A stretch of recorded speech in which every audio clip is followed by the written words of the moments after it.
May 19th, 2020 at 1:03 p.m.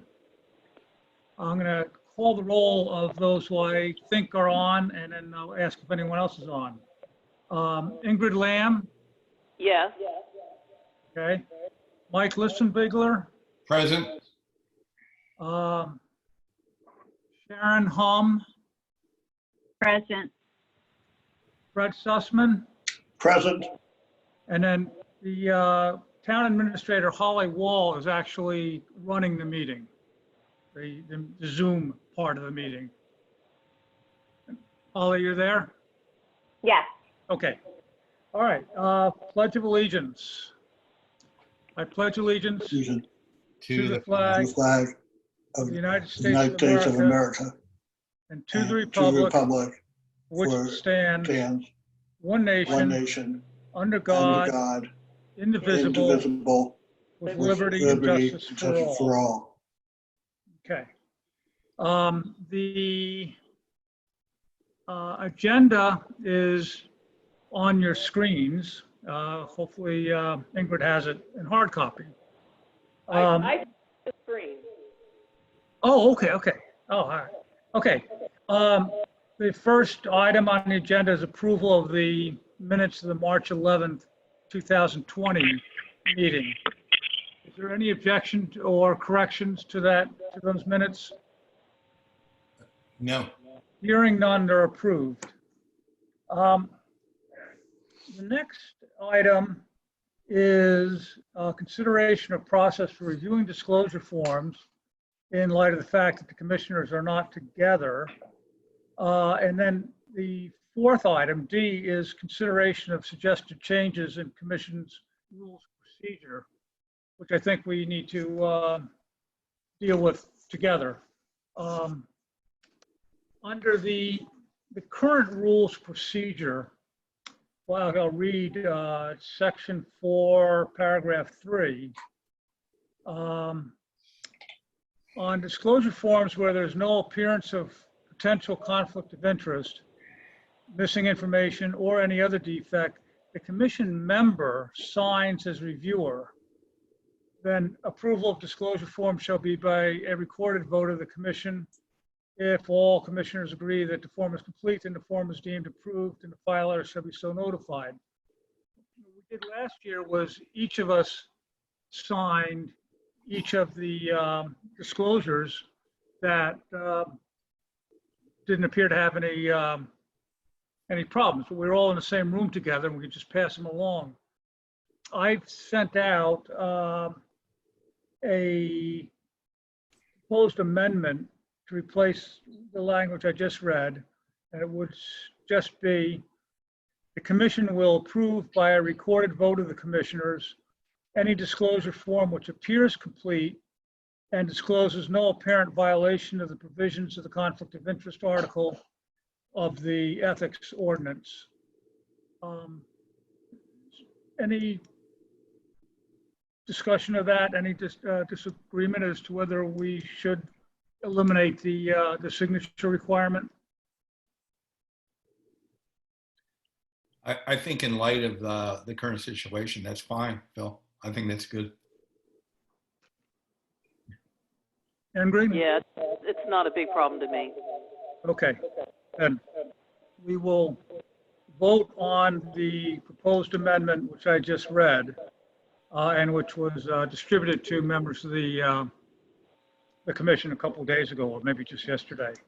All in favor of amending the rules as read, indicate by saying aye. Aye. Aye. Okay, that passes. All right.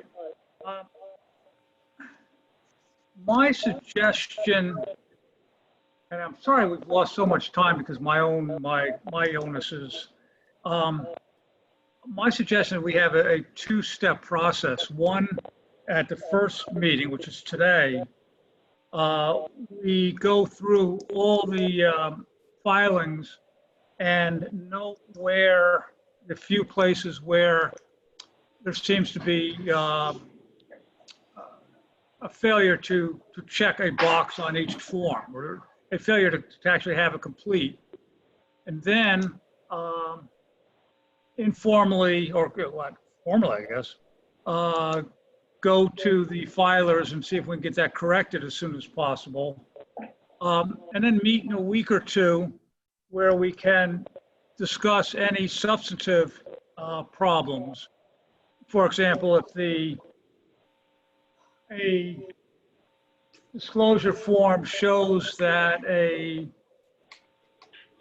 an official is the owner of a company that has a substantial contract with the town, then that's something we should discuss after we've gone through everything and looked at potential conflicts. Is that okay?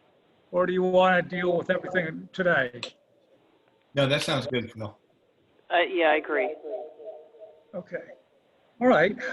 So we're not going to actually approve any. Yeah, let's not officially approve anything today. Let's just indicate where there are potential problems, and then when we have the next meeting, we'll formally vote on, should we approve Derek Favre's submission. Okay. Phil, if I may interrupt for a second. Yeah. The commission just dealt with paragraph 3 of the rules of procedure. Your distribution also proposed an amendment to paragraph 4. Are you proposing to discuss that today? I wasn't, just because I'm scared of the complexity of dealing with this on Zoom, but what Fred was identifying was a proposal. Did I make this proposal yesterday, or was this from paragraph 4 proposed a couple of weeks ago? No, I think this was in what you sent out yesterday. Oh, all right. Well, let me read what it's doing. The current paragraph 4 says, in the case of identifying a potential conflict of interest in the review process, the disclosure identified will be brought to the attention of the full commission, who will, and then review the form, etc. And I was proposing to change this opening paragraph. If during the review process an apparent violation of the conflict of interest article is identified, the disclosure will be brought to the attention of the full commission, which will, and then go back to the original language, review the form and decide whether further consideration is prudent. If further consideration is prudent, notify the filer, and the filer has 30 days to correct the error. Does anyone have any objection to this change? No. No. Okay. All in favor of the proposed amendment to paragraph 4 indicate by saying aye. Aye. Aye. All right, passes. And thank you, Fred Sussman, for bringing this to our attention. Okay, I've got a list in front of me. We'll start with the elected officials. Right, now, there was something which we discovered today. The first elected official alphabetically is Valerie Bodine. The form I have is not signed. We've discovered that for some reason, some of the technology is that some of the submissions which were signed electronically, somehow that electronic signature has disappeared. So my guess is that I'm on the phone right now. either Sharon or I should contact Ms. Bodine and ask her whether she submitted a signed version, and if so, just resend it. On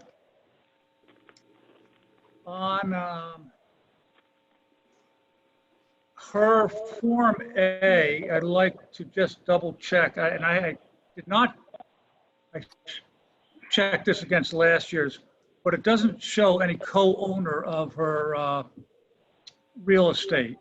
And I don't know if that's, she does own it entirely or she just omitted to put the co-owner. So we need to check that. On paragraph B, I think I would like to ask her to just give us another copy of the list that she provided in larger type, right? See on page 5, which is a list in very, very tiny type. Form F.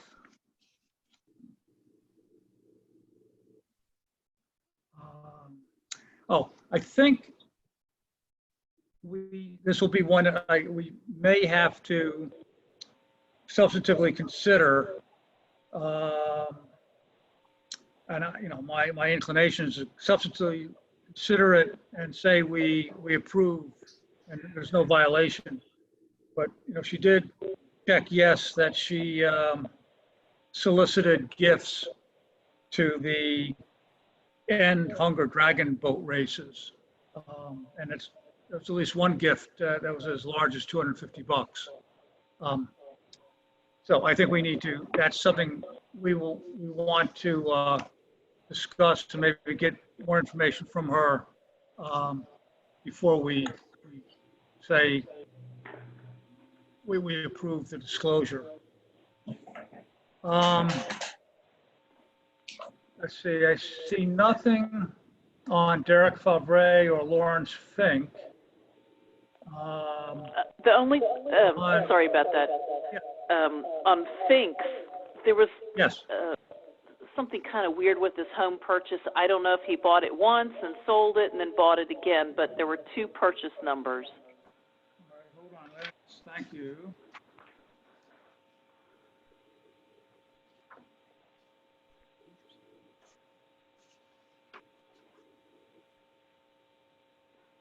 Oh, I think there's two pieces of property. Is that it? I don't have it in front of me right now. Yeah. And it may, well, yeah, there's one, there's 8615 Addison Bridge Place, and then a DC address, 2530 12th Street. And then there's two prices. Let's at least say we want to get clarification. It should have been, if there, yeah. 'Cause wasn't that supposed to be for the residents? No, this is, A asked for, remember, this is for elected officials. This is any Right. real estate they own anywhere in the world. Okay. But it would be better to have, as other people did, two Form As, one for each piece of property. Right. Okay, so let's, I made a note that we need to get that clarified.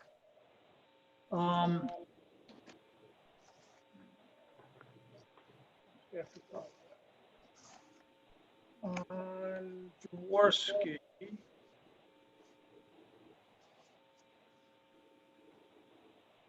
On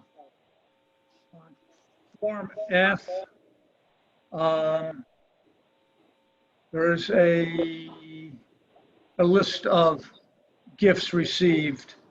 And again, I think we just need to substantively, I think we have to say either there's a problem or we've reviewed this and do not see any violation in these gifts, okay?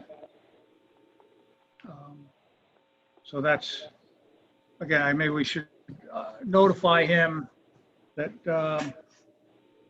maybe, invite him, and in this case, Valerie, to come to the next meeting to elucidate what exactly happened. I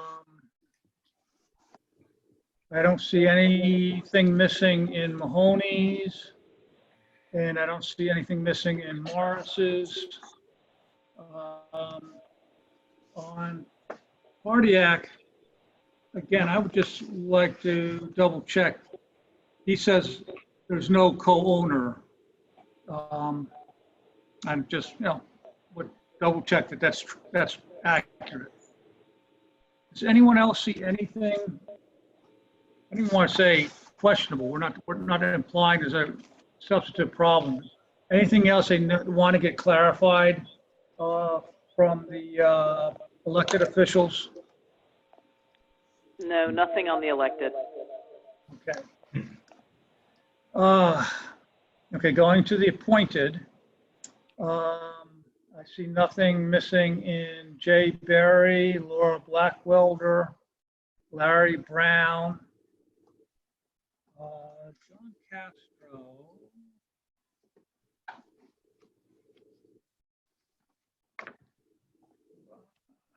I don't think. He did not check yes or no on Form 5, receiving gifts. I'm going to assume for the moment that it's a typographical error that he'll correct, but he has, we'll have to ask him to resubmit Form 5. Form F. Castro. I have no questions on Dale Clark, Jonathan Evans.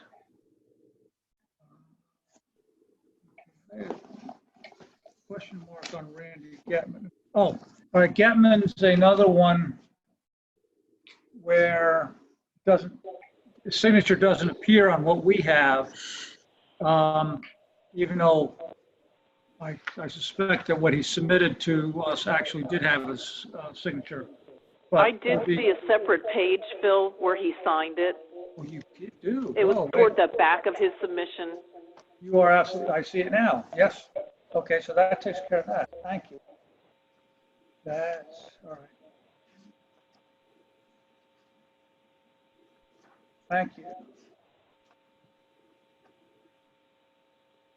All right, so unless anyone sees anything else and we have no questions at all about Mr. Getman. I see nothing on Robert Gray, no problem with Robert Gray, Cynthia Greengold, Margaret Hartman, Sharon Hum, Chris Kubiak, Bill Keith. Phil, Yes. I actually had two little things on yours. You need Okay, to put whoa. the year that you bought your home and the value of the home. You have a period. It appears to be 600 as opposed to 600,000. Let me see.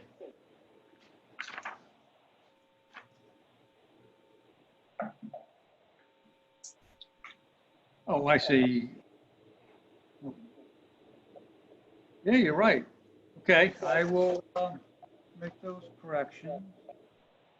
That's Form A here, comma instead of period after 600. Thank you. And then the year you bought And it. a year. Yeah, yeah. Okay. Thank you.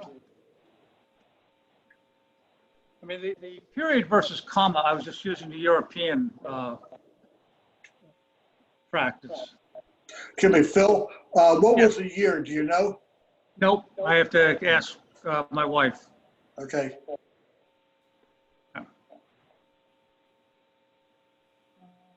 Okay, Ingrid Lamb, I don't see anything. Let's come back to Alyssa 11 in a minute. Mike, again, what I have in front of me doesn't have the signature. Do you have a copy with the signature? I was having problems getting it signed electronically on the, so Okay. what Well, I'll do let's- is I'll stop at town hall and just sign a copy. It might be the easiest. Yeah. Do you have a scanner? No, I don't. All right. I mean, at absolute worst, sign it and mail it to me, or mail it to Sharon. Okay, sounds good.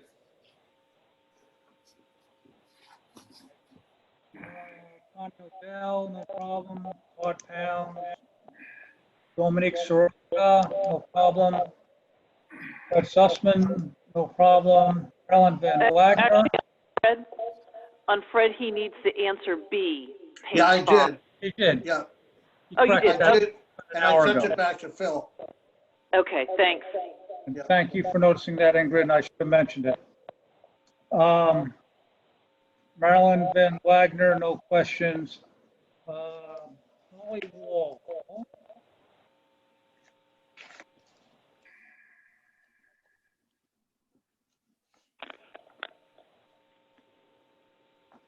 I see a question on C for some reason. I had a question between B and C. It seemed like they were in conflict, page 5 and page 6. Okay, If I remember right, the answer on B was, yes, I have a business that does business with the town, but then on page 6, we had no income from that. So I think maybe she made a mistake on page 5.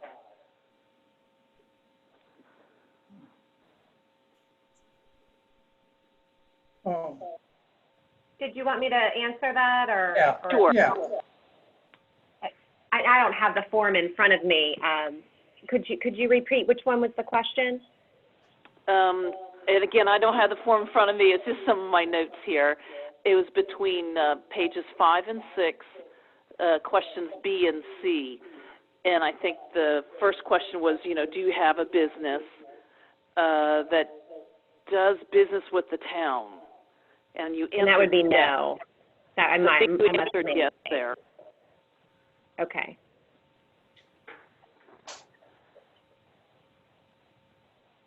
Okay, I will correct that and send that over. Back to you, Phil. Okay, Okay. great. Thank you. Okay. And then there's Paul Woodburn, Paul Woodburn and Alyssa Levin only reported on gifts, did not fill out the rest of the form. It looked like Woodburn used 2018's form. Yeah, and well, and it changed physically. What, didn't they cross it out? Right in, And Yeah. then he wrote in 2019. yeah.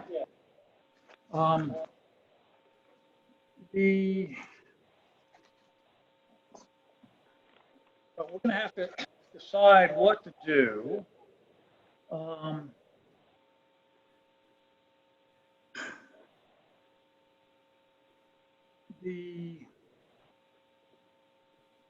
We don't have a real explanation from either of them why he or she did not fill out the entire form. Now, what I'm thinking is, all right, let's go back to what we have to do under the ordinance when it appears to be a failure to do a complete disclosure. If we think there's, well, actually, if we determine that there's a reasonable basis for believing that the disclosure provisions have been violated, we shall, and I quote, make an effort to resolve the matter informally.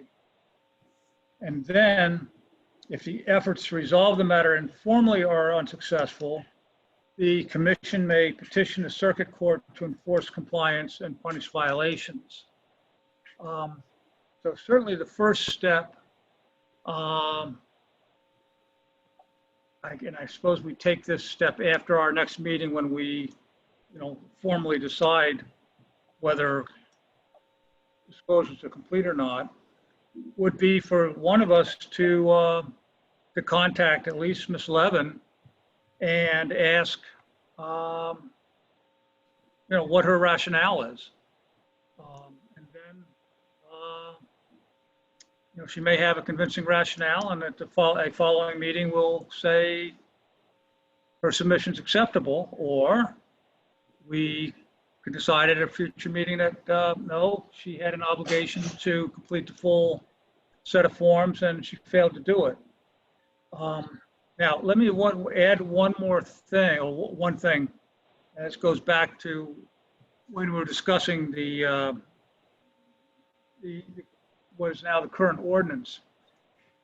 Although the ordinance says the commission may petition the circuit court to enforce compliance and punish violations, it's not 100% clear that under the Maryland laws, the commission would have standing to do that. It may be that under the law, the town would have to be the petitioner it may be. We'd have to check that in any event. As a practical matter, even if, assuming the commission does have standing and has the authorization to go to court, only actual human beings can go to court pro se. It's an organization or agency like ourselves, we have to appear by attorney, right? In practice, that means two things. One is, I'm sure the town attorney will weigh in. He would, I think, the mayor at least would assign him to review the arguments that we would want to present and advise the town whether it's worth pursuing them in court.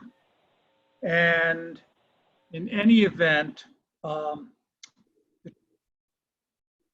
if we attempted to go to court with Fred as the attorney, the town council, again, on the advice of the town attorney, could effectively bar us. I mean, they could pass a resolution saying no money assigned to the commission can be used to prosecute this lawsuit. So I think what happens is, I think between now and our next meeting, at least Fred and I should really get together on what we think the law is, whether we're right or not on this. And then, at our next meeting, all of us be clear on what we'd be, I think, well, my thinking now is we would pass a resolution asking the town to approve our going to court or to go to court on our behalf. Phil, if I may, Yeah, I think that when we have that discussion at the next meeting, that should be in closed session.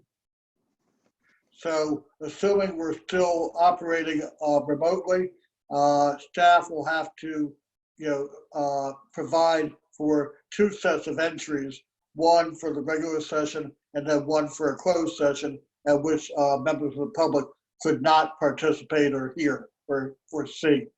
okay. Why is that? I mean, first of all, are you sure we can do it?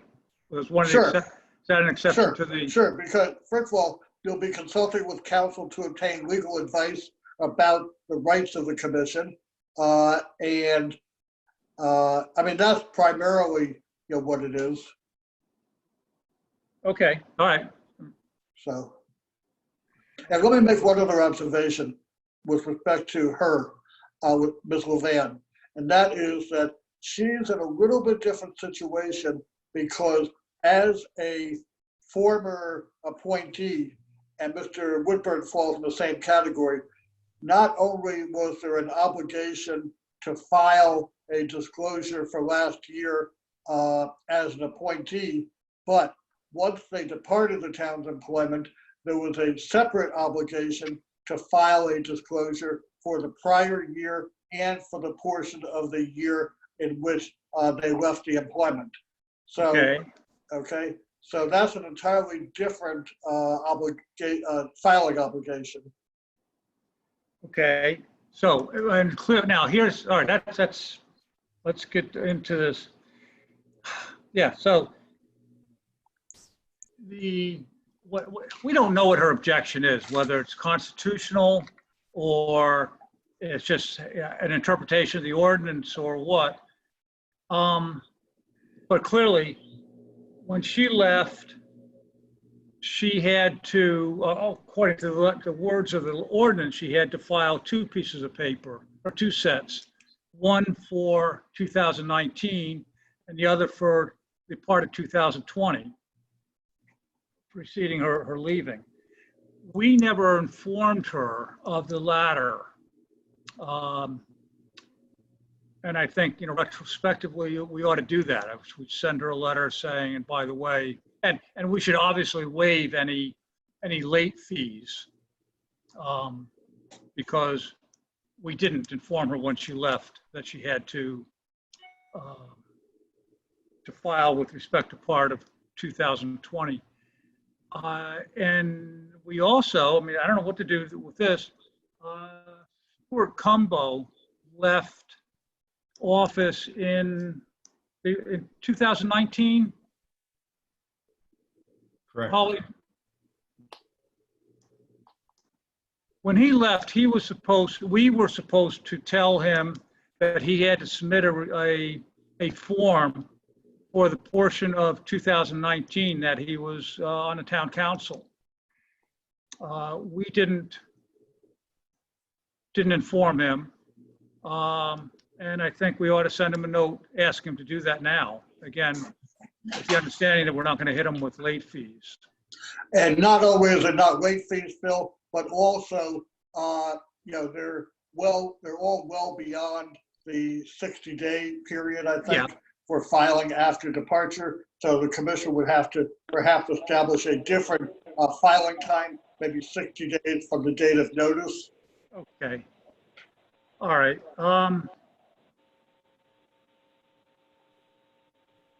Why don't we make that a motion? Wow. I'm not sure how to do that. Okay, Phil, if I could help you. Yeah. Perhaps you would want a motion that the commission notify Mr. Cumbo, Mr. Woodburn, and Ms. Levan that they are obligated to file financial disclosure statements as former officials or appointees under section 25-32A3. And because the commission was delayed in so notifying them, they will have a period of 60 days from the date of the commission's letter to make that filing.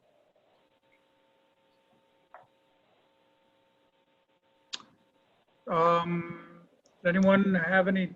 Well, that's great. That's a good idea. My only question is, do we try to pass that now or wait for the next meeting? I don't have a feeling of that one way or another. I think that's up to the commission, but it's probably something that should be done. Yeah. Why don't we do have this? an idea when town hall might be open again?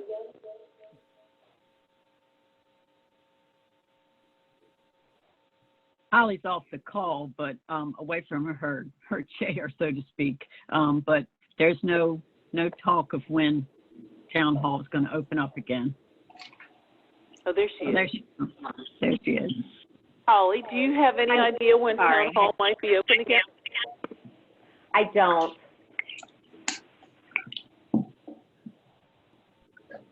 All right, I'd prefer on Fred's suggestion, if at all possible, we should have motions like that in writing. So my preference would be to put off a vote on Fred's suggestion until the next meeting. And in the meantime, either he or I or somebody will draft the motion. I think we have to be careful because we're actually purporting to act inconsistent with the language of the ordinance itself. So I'd like to see some language in writing that our legal counsel can tell us we're comfortable with. Okay? So, Phil, process-wise, do you want to take a crack at drafting the motion for my review, or do you want me to take a crack at drafting a motion for your and the commission's review?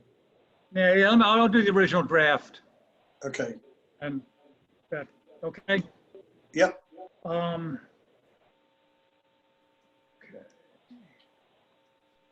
that takes care of everything except for, we have a paragraph E in the agenda. Well, identification and disclosures appear to have problems. We've done that. So the next thing is schedule the next regular meeting of the commission. And I think I would propose 2 weeks from now.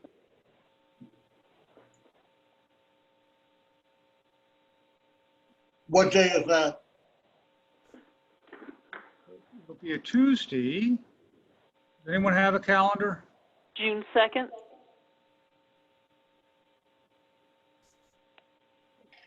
Tuesday, June 2nd? Yep.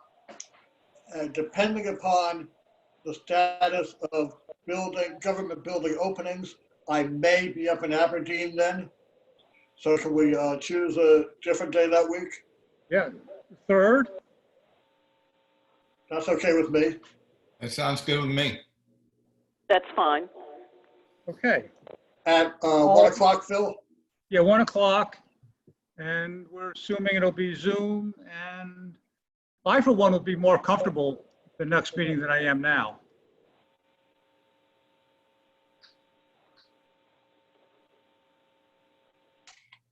All right, so let the record show that we've scheduled the next meeting to be Wednesday, June 3rd at 1 PM via Zoom if the town hall is not open.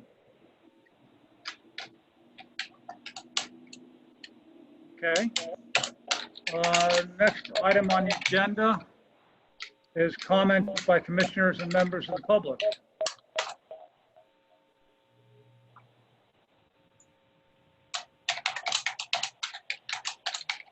No, I have no comments.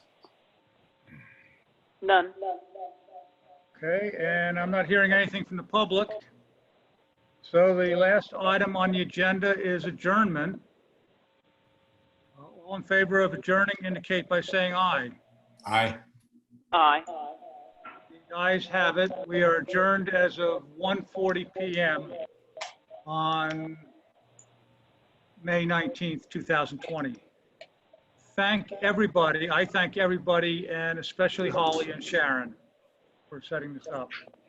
And thank you all very much, and thanks for running a Yep. good virtual meeting, Phil. Yeah, Yep, you did a and- good job, Phil. yes, sir. All right. Zoom. Okay, kids, Okay. I'm leaving. All right, hey, thanks, Bye. Holly and Sharon. Yeah. Bye. Have a good one. Bye, everybody. Bye-bye. Bye. Bye.